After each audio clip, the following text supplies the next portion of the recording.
दोस्तों, क्या आप जानते हैं कि दुनिया का मोस्ट मिस्टीरियस कॉन्टिनेंट कौन सा है? जी हाँ, हम अंटार्कटिका की ही बात कर रहे हैं। ये बर्र-ए-आज़म तब मिस्टीरियस हुआ जब 1820 में इंसान ने पहली बार इस कॉन्टिनेंट पर कदम रखा था। इस बर्र-ए-आज़म में हर तरफ बर्फ ही बर्फ है। ये बर्फ 5 किलोमीटर की गहराई तक फैली हुई है। बर्फ का 97% हिस्सा इस बर्र-ए-आज़म को घेरे हुए है। ये बर्र-ए-आज़म 1.5 करोड़ किलोमीटर तक वसी है। ये बर्र-ए-आज़म इतना कुशादा है कि पूरी अमेरिकन स्टेट से भी बड़ा हिस्सा बर्फ की मोटी तह में दबा हुआ है। अगर ये बर्फ पिघलना शुरू हो जाए तो पूरी दुनिया के समंदरों के पानी की सतह 200 फीट तक बुलंद हो जाएगी। यहाँ गर्मियों के 6 महीने मुसलसल दिन और सर्दियों के 6 महीने मुसलसल रात रहती है। 6 महीने तक सूरज के उभरने, गुरूब होने, सुबह शाम और वक्त का तयन करना बहुत मुश्किल हो जाता है। इसी वजह से इस खित्ते में वक्त का कोई टाइम टेबल नहीं है और मुख्तलिफ ममालिक से आए हुए टूरिस्ट अपने अपने टाइम को ही फॉलो करते हैं। अंटार्कटिका किसी मुल्क की मिल्कियत नहीं है, इसलिए साइंटिस्ट यहाँ पर आराम से आकर रिसर्च कर सकते हैं। जब पाकिस्तान में शदीद गर्मी होती है, इस खित्ते में तब भी बर्फबारी हो रही होती है। यहाँ का दर्जा हरारत 12 महीने -10 सेल्सियस से -60 सेंटीग्रेड तक ही रहता है। बहुत ज्यादा सर्दी होने की वजह से यहाँ पर इंसानी बका मुमकिन नहीं है। कुछ लोगों का कहना है कि अंटार्कटिका की बर्फ के नीचे बहुत से राज छुपे हैं।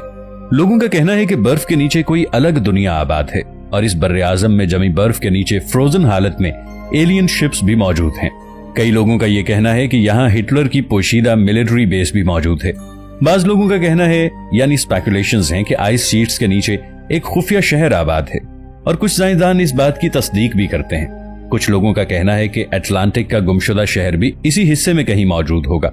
कुछ खास लोगों के मुताबिक अटलांटिक वो पुरस्रार शहर था जहां डेमी गॉड्स की रिहाइश हुआ करती थी। अफलातून ने 360 क़ब्ल मसीह में सबसे पहले इन डेमी गॉड्स का तज़किरा किया था। इस खित्ते में छुपे राजों को जानने के लिए साइंसदान शबो रोज एक कर रहे हैं। तहकीकात के दौरान रिसर्चर्स को कुछ ऐसी चीजें भी मिली हैं जिन्होंने इस खित्ते की पुरस्रारियत में इजाफा कर दिया है। 2009 में रिसर्चर्स को बर्फ में दबा किसी जानवर का एक अजीबो गरीब ढांचा मिला जो जसामत में हमारी बिल्लियों के मुसावी था। और हैरानी की बात यह थी कि यह बिल्ली जैसा दिखने वाला जानवर अंडे देता था। यह जानवर आजकल के जानवरों जैसी मुशाबिहत रखता था। इस जानवर का वजूद आज से 25 करोड़ साल पहले इस दुनिया में मौजूद था। रिसर्चर्स के मुताबिक ग्लोबल वार्मिंग की वजह से इस जानवर ने अफ्रीका के जनूबी हिस्सों की तरफ सुकूनत इख्तियार कर ली। उस दौर में हिजरत करना इसलिए भी आसान था क्योंकि उस दौर में अटलांटिका एक अलग खित्ता नहीं बल्कि एक बहुत बड़े सुपर कॉन्टिनेंट का हिस्सा हुआ करता था। अंटार्कटिका में 5 किलोमीटर जमी हुई मोटी बर्फ की तह को देखकर लगता है कि ये रोज़े अव्वल से ही ऐसा है, लेकिन मुहक्किकीन के मुताबिक ये कॉन्टिनेंट हमेशा से ऐसा नहीं था, बल्कि एक वक्त था कि जहां पर आबादी हुआ करती थी और उनके यकीन की वजह यह है कि 1980 से उनको तकरीबन 1 दर्जन से जायद 7 करोड़ साल पुराने फॉसिल्स मिल चुके हैं। ये फॉसिल्स परिंदों और समंदरी जानवरों मोसासॉर और प्लेसिसॉर के हैं। इससे अंदाजा होता है कि आज से 20 करोड़ साल पहले डायनासोर्स रहा करते थे। रिसर्चर्स के मुताबिक ये मुमकिन भी हो सकता है क्योंकि तब यहाँ का टेम्परेचर बहुत ज्यादा हुआ करता था। तब अंटार्कटिका के पहाड़ों पर अभी बर्फ नहीं जमी थी। यहाँ पे हरे भरे और घने जंगल हुआ करते थे। जब यह खित्ता रहने के काबिल था तब इंसानी वजूद नहीं था, लिहाजा यही कहा जा सकता है कि इंसानों ने कभी इस खित्ते पर पांव नहीं रखा। लेकिन 2014 में की गई एक दरियाफ्त ने सबको बहुत हैरान कर दिया, बल्कि चौंका के रख दिया, जब रिसर्चर्स को रिसर्च के दौरान 3 हैरत अंगेज इंसानी खोपड़ियां मिली। ये इस खित्ते से मिलने वाली पहली इंसानी खोपड़ियां थीं। अंटार्कटिका से खोपड़ियों का मिलना बहुत ही हैरान कुन था, लेकिन इससे भी ज्यादा हैरान कुन बात यह थी कि वो खोपड़ियां बहुत अजीबोगरीब थीं। इनका ढांचा मुकम्मल तौर पर आम खोपड़ियों की निस्बत बहुत लंबा और बाहर को निकला हुआ था। रिसर्चर्स को इस किस्म की खोपड़ियां इजिप्ट और पेरू से भी मिल चुकी हैं। इन खोपड़ियों के अजीब होने की वजह वहां की सकाफत और तहजीब व तमद्दुन थी। कम उम्री में ही उन बच्चों की खोपड़ियों को मुख्तलिफ अंदाज में लंबा करने की कोशिश की जाती थी। रिसर्चर्स ने इस बात का अंदाजा लगाया कि बहुत पहले यहाँ पर इंसानी आबादी भी मौजूद थी और कहीं न कहीं इनका ताल्लुक वासिता एंशिएंट इजिप्शियन सिविलाइजेशन से था। बर्फ के अंदर से इंसानों और जानवरों के फॉसिल्स के साथ साथ मेटेराइट्स भी मिले हैं। मेटेराइट्स ऐसे पत्थरों को कहा जाता है जिनका ताल्लुक जमीन से नहीं बल्कि खला से होता है। ये पत्थर खला की तरफ से जमीन की तरफ आते हैं और पिछले 50 साल में 1000 से जायद मेटेराइट्स अंटार्कटिका से दरियाफ्त हो चुके हैं।